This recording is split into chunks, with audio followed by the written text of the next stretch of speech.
Serikali imeanza kuweka mipaka ya reli ya kisasa inayopendekezwa ya Naivasha kuelekea Kisumu hadi Malaba kwa kutumia mitambo ya satellite ili kuimarisha uhakiki. Maafisa wa shirika la reli la Kenya na tume ya kitaifa ya ardhi pia wanashauriana na wamiliki wa ardhi ili kutayarisha mpango wa ulipaji fidia kwa watu watakaoathiriwa na mradi huo.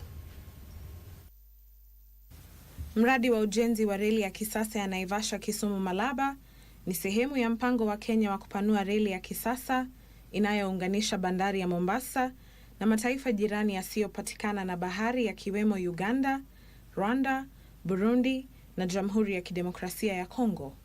Reli hiyo inatarajiwa kuharakisha usafirishaji wa mizigo na watu katika eneo la Maziwa Makuu na kuimarisha biashara. Maafisa na mwanakandarasi wanafanya ziara za ukaguzi wa mradi huo uliopendekezwa katika eneo bunge la Narok ya Kati. Wakati wa ukaguzi huo, kundi hilo lilikutana na watu watakaoathiriwa na mradi huo.